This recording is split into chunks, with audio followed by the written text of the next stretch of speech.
नमस्कार दोस्तों, target with Mrityunjay के यूट्यूब चैनल में आपका स्वागत है। दोस्तों, आज एक प्राचीन इतिहास के जो विवाह परंपरा थी, उस पे हम लोग चर्चा करेंगे और बहुत इम्पॉर्टेंट है। दोस्तों, हम आपको बताएंगे कि कौन से प्रशंसनीय विवाह होते हैं, कौन कौन से अप्रशंसनीय विवाह होते हैं। और दोस्तों, असुर विवाह, राक्षस विवाह, पैशाच विवाह, आर्ष विवाह, ये जितने 8 प्रकार के विवाह हैं, इतने ईजी तरीके से आपको समझाएंगे। आपका विवाह से रिलेटेड जो भी मिसकॉन्सेप्ट होगा, आज आपका क्लियर हो जाएगा। और दोस्तों, इस वीडियो में हम लोग ये भी जानेंगे कि विवाह से अभी तक IAS, PCS, SSC, TGT, PGT और असिस्टेंट प्रोफेसर और यूजीसी नेट में क्या प्रश्न पूछे गए हैं। बहुत इंपॉर्टेंट वीडियो है दोस्तों। आपको आगे बढ़ने से पहले इतना बताना चाहेंगे कि डिस्क्रिप्शन में टेलीग्राम चैनल का लिंक दिया हुआ है, तो आप लोग वहाँ से भी, टेलीग्राम से भी जुड़ें, क्योंकि वहाँ भी इतिहास की संबंधित क्विज वगैरह चलती रहती है, जिससे आपको काफ़ी फ़ायदा होगा। तो दोस्तों, इस वीडियो में हम लोग ये भी जानेंगे, ये जो विवाह परंपरा थी, तो ये विवाह का कहीं उल्लेख था कि कहाँ से ये विवाह आए, कहाँ से। तो दोस्तों, अब सीधे चलते हैं टॉपिक पे। तो दोस्तों, पहले बात की जाए विवाह की, तो विवाह का दोस्तों दो शब्दों से मिलके बना है। इसका अलग अलग इतिहासकारों ने अलग अलग मतलब इसका व्याख्या की है। कुछ इतिहासकार कहते हैं, पहला तो प्रश्न ये पूछा जा चुका है कि विवाह का अर्थ क्या है। ये दोस्तों पीजीटी में पूछा जा चुका है, बिहार के पीजीटी के एग्जाम में। दोस्तों, ये क्या है कि विवाह शब्द बी उपसर्ग पूर्वक, मतलब ये बी क्या है, उपसर्ग है, और वह धातु से बनता है, जिसका शाब्दिक अर्थ क्या है, वधु को वर के घर ले जाना या पहुंचाना। ये तो होता है कि वधु को जो लड़का होता है वो घर ले जाए या पहुंचाए। लेकिन कुछ इतिहासकार इसका व्याख्या कुछ दूसरे तरीके से करते हैं। क्या वो करते हैं, बी मतलब होता है विधि, और वह मतलब बहन करना। यानी विवाह क्या होता है, विधि पूर्वक जिसे बहन किया जाए वही विवाह है। कुछ इतिहासकार ऐसे मानते हैं। लेकिन दोस्तों, आप लोग यही याद रखिए कि वधु को घर ले जाना विवाह है। दोस्तों, अब हम बात करते हैं जो विवाह, ये 8 प्रकार के विवाह हमने आपको अभी थंबनेल में आपने देखा है, इनका उल्लेख कहाँ है। ये एग्जाम में पूछा जा चुका है, असिस्टेंट प्रोफेसर के एग्जाम में। तो दोस्तों, मैंने आपको गृह सूत्र के बारे में एक क्लास की थी आपकी। तो जिन लोगों को गृह सूत्र के बारे में जानकारी ना हो, वो आप लोग डिस्क्रिप्शन में लिंक दिया है, वो देख लें। तो प्रश्न पूछा जाता है कि किस सूत्र साहित्य में सर्वप्रथम 8 प्रकार के विवाहों का उल्लेख है। दोस्तों, इसका आंसर क्या था, अश्वलायन गृह सूत्र। आपको गृह सूत्र नहीं मालूम है तो गृह सूत्र वाला आप वीडियो देखिएगा। तो ये प्रश्न क्या है, तो आप ये समझ गए होंगे कि जो 8 प्रकार के हम लोग विवाह पढ़ेंगे, ये अश्वलायन गृह सूत्र में दिए हैं। तो आप लोग ये अश्वलायन गृह सूत्र याद रखिएगा। अब हम लोग चलते हैं एक एक विवाह कि कौन कौन से विवाह होते हैं। तो दोस्तों, आप ये तो पता चल गया कि 8 प्रकार के विवाह होते हैं, इन विवाह का उल्लेख अश्वलायन गृह सूत्र में है।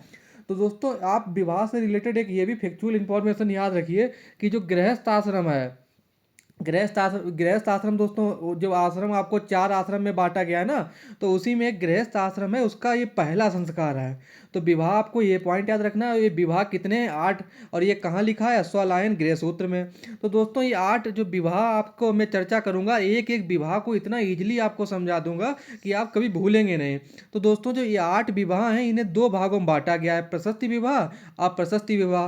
प्रशस्ति विवाह को दोस्तों प्रशंसनीय विवाह भी कहा जाता है, कि जिनकी प्रशंसा की जाती हो, जो अच्छे विवाह माने जाते हो।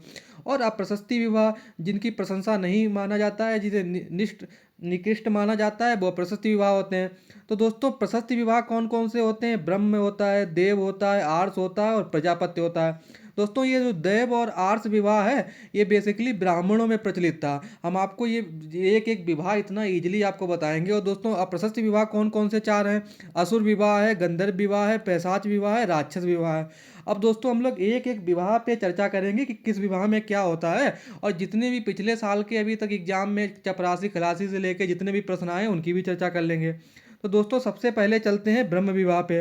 तो दोस्तों, ब्रह्म विवाह में क्या है, ये दोनों प्रशस्ति विवाह हैं। तो इसमें ब्रह्म विवाह में क्या होता था कि जो कन्या का पिता होता था, वो कोई ऐसे लड़कों को खोजता था जो वेदज्ञ हो, शीलवान हो, और उससे अपनी कन्या का विवाह कर देता था। तो आप ये समझ गए होंगे कि ब्रह्म विवाह में क्या होता है कि जो पिता, कन्या का पिता एक जो वेद वगैरह और यज्ञ वगैरह की जानकारी रखता था, उसे उस शीलवान लड़के को खोजता था और अपनी शादी करता था।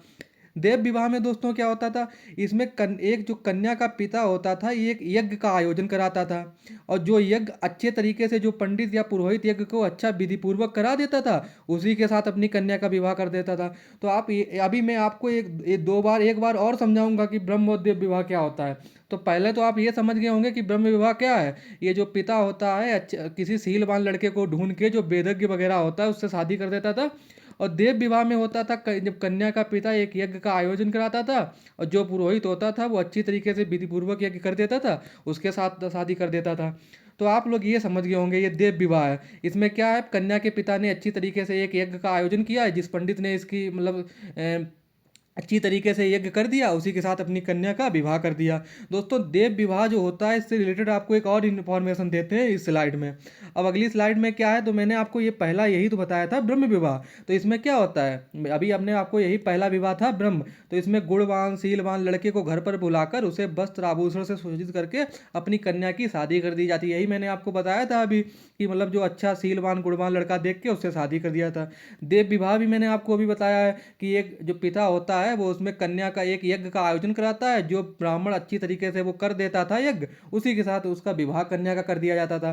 दोस्तों इसमें आपको एक देव विवाह में ये फैक्चुअल इंफॉर्मेशन याद रखनी है कि क्योंकि इसमें यज्ञ का जो ब्राह्मण संचालित कर देता था विधि पूर्वक, उसी के साथ विवाह कन्या का विवाह कर दिया जाता था। तो इसमें पुरुष की कोई आयु नहीं होती थी। अगर 80 साल का भी ब्राह्मण है, उसने अच्छी तरीके से यज्ञ का संचालन कर दिया, तब भी उसकी शादी कर दी जाती थी।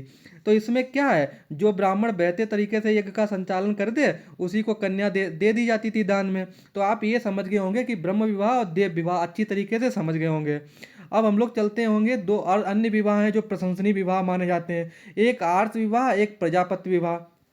दो दोस्तों प्रेजेंट टाइम जो हिंदुओं में कौन सा हम लोग ये जो ये प्रेजेंट टाइम में जो विवाह होता है हिंदुओं में, ये दोस्तों प्रजापति विवाह ही होता है। आप लोग ये भी याद रखिए, एग्जाम में अगर पूछा जाए कि वर्तमान में हिंदू धर्म में कौन सा विवाह प्रचलन में है, तो उसका आंसर क्या होगा, प्रजापति। तो दोस्तों आर्ष विवाह में क्या होता है, ये सब प्रोफेसर अल्तेयर थे, उन्होंने बहुत इसे निष्कृष्ट विवाह माना है। क्यों माना है प्रोफेसर अल्तेयर ने, वो भी आपको बताएंगे अगली स्लाइड में।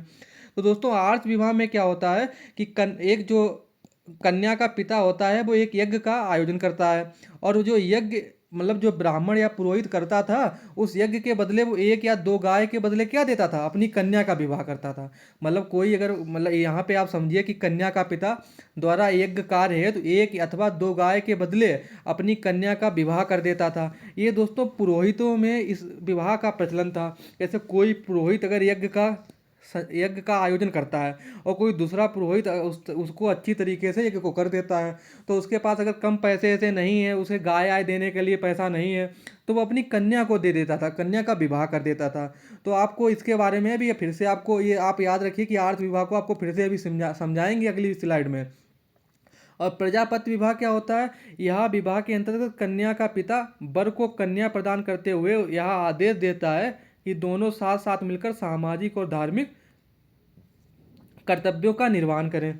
तो आप यहाँ फिर से समझिए, आपको फिर से समझते हैं। आर्थ विवाह में क्या होता है कि एक ब्राह्मण दूसरे ब्राह्मण को क्या करता है, यज्ञ के आमंत्रित करता है कि आप मेरा यज्ञ कर दीजिए। तो जब वो यज्ञ कर देता है तो उसके पास गाय देने के लिए पैसा नहीं होता है, तो वो क्या करता है, अपनी लड़की को देता है। इसीलिए अब जो आर्थ विवाह को प्रोफेसर अल्तेयर ने क्या है, उन्होंने कहा कि कन्या मूल्य मानकर इसे निकृष्ट माना है। क्यों, उन्होंने कहा खरीदी गई कन्या पत्नी का दर्जा प्राप्त नहीं कर सकती। किसने कहा, प्रोफेसर अल्तेयर ने। तो आप ये आर्थ विवाह तो अच्छी तरीके से समझ गए होंगे कि ये गाय या बैल के बदले अपनी कन्या का विवाह कर दिया जाता है। और अब आपको चलते हैं, ये देखिए आर्थ विवाह, ये पंडित जी ने अच्छी तरीके से ये विवाह किया, और उनके जो अन्य यजमान थे, पुरोहित थे, उनके पास पैसे थे नहीं, तो उन्होंने क्या किया, एक गाय के बदले अपनी लड़की का कन्यादान कर दिया पंडित जी से, इन्हीं से। तो आप ये भी समझ गए होंगे। अब हम लोग चलते हैं जो प्रशंसनीय चौथा विवाह है। तो प्रजापति विवाह में क्या होता है दोस्तों, यही वर्तमान में हिंदुओं में यह विवाह प्रचलित है। इसमें लड़के और लड़की के गुणों का और रंग रूप को ध्यान में रखते हुए लड़की का पिता अपने घर अपने पक्ष को बुलाता है, मतलब लड़के वालों को अपने घर में बुलाता है, उसके रंग रूप ध्यान को। फिर क्या करता है, वर 7 फेरों की कसमों को लेता है, कन्या को सुरक्षित मानकर पिता और उसे दहेज इत्यादि देकर उसे विदा करता है। तो दोस्तों यही वर्तमान में हिंदुओं में प्रचलन में है। इसमें क्या होता है, 7 फेरे लड़कियां लड़के लेते हैं और दहेज इत्यादि देकर। और दहेज क्यों दिया जाता है और 7 फेरे क्यों लिए जाते हैं दोस्तों? 7 फेरों का क्या उद्देश्य होता है? सुरक्षा और उत्तरदायित्व ये होता है। दोस्तों प्रशस्ति विवाह में लड़के लड़की की भूमिका नहीं होती है। जो मैंने आपको ये स्टार्टिंग के 4 भी ये बताए हैं, अब प्रचलन में हो गया है ये दोस्तों। ये जो चारों विवाह होते हैं इसमें लड़के और लड़की की कोई भूमिका नहीं होती है। ये जो माता पिता होते हैं उन्हीं के अकॉर्डिंग होता था। तो आपको ये तो आप समझ ही गए होंगे। अभी आपको लास्ट में फिर से एक बार रिवीजन करा देंगे, जिससे आपका मिसकॉन्सेप्ट अभी आपको करा देते हैं रिवीजन। तो दोस्तों ब्रह्म विवाह में क्या होता है? ब्रह्म विवाह में कोई पुरोहित होता है, वो अच्छे मतलब किसी सीलवान लड़के को ढूंढता था जो वेदज्ञ वगैरह होता था, उसके साथ अपनी लड़की की शादी कर देता था। देव विवाह में क्या होता था? एक यज्ञ का आयोजन करता था पुरोहित। तो जब यज्ञ का आयोजन करता था तो जो पुरोहित अच्छी तरीके से यज्ञ का आयोजन मतलब अच्छी तरीके से उस यज्ञ को विधि पूर्वक कर दे, तो उसी को अपनी कन्या के साथ विवाह कर दिया जाता था। इसमें कोई जो पुरोहित होता था उसकी कोई उम्र का कोई मतलब निश्चित सीमा नहीं थी, वो कितनी भी उम्र का हो सकता है। तो आप ये तो समझ गए होंगे कि ब्रह्म विवाह क्या है। देव विवाह होता है यज्ञ के जो अच्छी तरीके से यज्ञ कर दे उसे कन्या के साथ विवाह। और आर्ष विवाह में क्या है, इसमें भी जो अच्छी तरीके से यज्ञ कर दे और उनके पास पैसा पुरोहित में नहीं होता है तो वो अपनी गाय के बदले अपनी लड़की का विवाह कर देते हैं। तो आर्ष विवाह को ही प्रोफेसर अल्तेन ने निकृष्ट विवाह माना है। क्यों माना है? क्योंकि उन्होंने कहा कि कभी भी क्रय की हुई कन्या को पत्नी का दर्जा नहीं माना जाता है।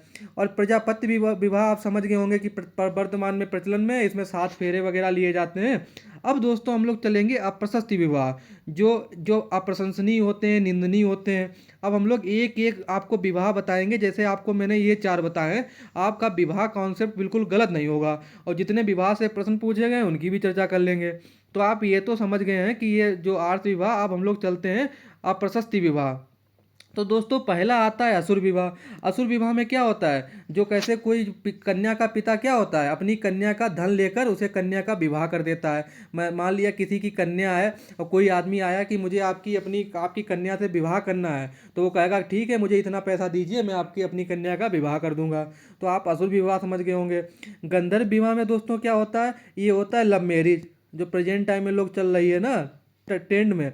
तो ये गंधर्व विवाह ही लोग कर रहे हैं। इसमें क्या होता है, इसमें गंधर्व विवाह में क्या होता है, ये प्रणय विवाह है यानी प्रेम विवाह। इसमें माता पिता की इच्छा के बिना ही वर कन्या एक दूसरे से गुणों पर अनुरक्त होकर अपना विवाह कर लेते हैं। जो लोग नहीं मतलब बाहर शादी कर लेते हैं, लव मैरिज कर लेते हैं, तो लव मैरिज को गंधर्व विवाह कहते हैं। इसमें माता पिता का कोई योगदान नहीं होता है, बाद में पता चलता है कि माता पिता को लव मैरिज हो गई है।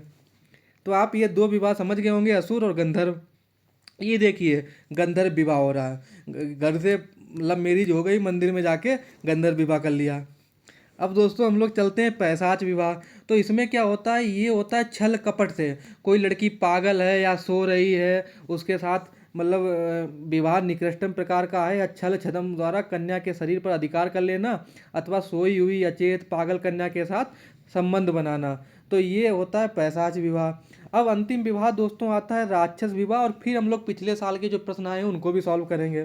तो राक्षस विवाह में क्या होता है, बलपूर्वक कन्या का अपहरण कर लेना और उसके साथ विवाह कर लेना। ये प्राचीन इतिहास में ये परंपरा बहुत प्रचलित रही और राक्षस विवाह कई राजाओं ने किए।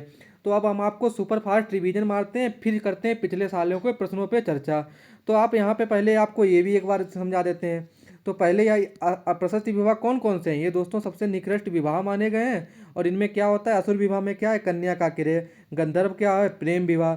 ये दोस्तों जो गंधर्व विवाह है इसे वात्सायन ने काम सूत्र में सबसे श्रेष्ठ विवाह माना है, लव मैरिज को। और राक्षस में क्या होता है, इसमें लड़की मतलब जो लड़की पक्ष होता है, लड़की पक्ष पर आक्रमण करके लड़का चला जाता है, और पैशाच में लड़की का छल करके। तो आप ये समझ गए होंगे। अब आपको सुपर फास्ट रिवीजन करवाते हैं, फिर चलते हैं पिछले साल के प्रश्नों पे। तो दोस्तों हम आपको एक सुपर फास्ट रिवीजन कराते हैं जिससे आपको गलत नहीं होगा। विवाह का सबसे पहले उल्लेख कहाँ है, 8 प्रकार के अश्वालायन गृह सूत्र में। ब्रह्म विवाह में क्या होता है, इसमें होता है कि जो लड़की का पिता होता है, कन्या का पिता होता है, एक शीलवान गुणवान और वेदज्ञ लड़के को ढूंढ के शादी कर देता है। देव विवाह में क्या होता है, इसमें एक जजमान होता है, वो एक यज्ञ का आयोजन कराता है और जो भी ब्राह्मण जो भी पुरोहित उस यज्ञ को विधिपूर्वक सबसे अच्छे तरीके से कर देता है उसे अपनी लड़की का शादी कर देता था। इसमें कोई एज नहीं होती थी। फिर आर्ष विवाह में क्या होता है, आर्ष विवाह में एक ये पुरोहित या ब्राह्मणों में ही प्रचलन में था। इसमें एक पुरोहित दूसरे पुरोहित से कहता था कि मेरा यज्ञ कर दीजिए आके, और जो वो अच्छे से यज्ञ कर देता था तो उसके पास उतना अगर पैसा नहीं होता था तो वो अपनी गाय या दक्षिणा के रूप में गाय या बैल के जगह पे अपनी लड़की को दे देता था, उसका विवाह कर देता था। इसी को प्रोफेसर अल्तेन ने सबसे निकृष्ट विवाह माना है। और प्रजापति विवाह क्या है, वर्तमान में हिंदुओं में प्रचलन में है। इसमें 7 फेरे होते हैं। फिर दोस्तों मैंने आपको प्रशस्ति विवाह बताया, तो असुर विवाह में क्या होता है, इसमें कन्या का पिता पैसे ऐसे लेके अपनी लड़की का विवाह कर देता था। गंधर्व विवाह जिसे लव मैरिज कहते हैं, आप लोग समझ गए होंगे। पैशाच विवाह में क्या होते हैं, इसमें लड़का जो होता है, वर होता है, वो लड़की के मतलब आक्रमण करके नहीं, इसमें पैशाच विवाह में क्या होता है, इसमें कोई छल कपट करके कोई लड़की वगैरह सो रही है उसके साथ संबंध बनाना, ये पैशाच विवाह है। और ये राक्षस विवाह में क्या है, इसमें राक्षस क्या होता है, राक्षस यानी आक्रमण करना, किसी लड़की के वाले पे आक्रमण करके उसकी लड़की से शादी कर लेना। और दोस्तों ये गंधर्व आप लव मैरिज को एक ये भी याद रखिए कि बादशायन ने कामसूत्र को सबसे उत्कृष्ट विवाह माना है, सबसे अच्छा विवाह माना है। अब हम लोग दोस्तों चलते हैं पिछले साल के प्रश्नों पे कि कौन कौन से अभी तक प्रश्न पूछे गए हैं। तो आप ये तो समझ ही गए होंगे विवाह, अब हमें नहीं लगता है कि आपका विवाह से रिलेटेड कोई मिसकॉन्सेप्ट होगा। अब हम लोग चलते हैं, देखो ये पैशाच विवाह है। अब हम लोग क्या प्रश्न पूछे गए हैं, प्रश्न पूछा गया है कि उत्तर वैदिक काल में किस यज्ञ से 11 अथवा 25 यूप निर्मित किए जाते हैं। तो दोस्तों पुरुष मेध यज्ञ, तो आपको ये याद रखना है। दोस्तों अगला प्रश्न है कि अनेक वैदिक यज्ञों को दर्श में संपन्न किया जाता है, उसका संबंध किस दिन से होता है, तो अमावस्या से। अगला प्रश्न है दोस्तों यूप क्या है, जो मैंने आपको 25 यूप बताए, ये याज्ञिक स्तंभ हैं, ये विवाह वगैरह में होते थे। दोस्तों आपको एक यहाँ पे ये भी पॉइंट याद रखना है, राज्याभिषेक की परंपरा कब से शुरू हुई, तो उत्तर वैदिक काल, ये एग्जाम में पूछे जा चुके हैं। दोस्तों आपको ये भी याद रखना है कि सुरापेय की आहुति किस वैदिक यज्ञ से हुई, तो श्रोत्रामणि। तो ये विवाह से रिलेटेड कुछ प्रश्न थे, तो मैंने आपको ये भी चर्चा करा दी। दोस्तों अगर आपको विवाह विवाह वाला एक आपको ये भी याद रखना है, क्योंकि ये भी एग्जाम से पूछा जा चुका है। क्या पूछा गया था कि किस यज्ञ को सोम यज्ञ के नाम से जाता है, तो दोस्तों अग्निष्टोम। तो आपको ये रिलेटेड थोड़े बहुत कुछ रिलेटेड थे, तो प्रश्न आप समझ गए होंगे। दोस्तों अब आप समझ गए होंगे कि 8 प्रकार के विवाह को समझ गए होंगे, एक एक विवाह के रिलेटेड आपका कोई भी मिसकॉन्सेप्ट नहीं रहा होगा। दोस्तों इस जिन लोगों ने इस चैनल को नहीं सब्सक्राइब किया है, सब्सक्राइब कर लें, उस वीडियो को ज़्यादा से ज़्यादा शेयर करें और इस चैनल को भी दोस्तों को सजेस्ट करें। अब मुझे नहीं लगता है कि आपको विवाह से रिलेटेड कोई भी मिसअंडरस्टैंडिंग होगी। दोस्तों थैंक यू दोस्तों, फिर किसी अन्य वीडियो में किसी अन्य टॉपिक पर मिलेंगे।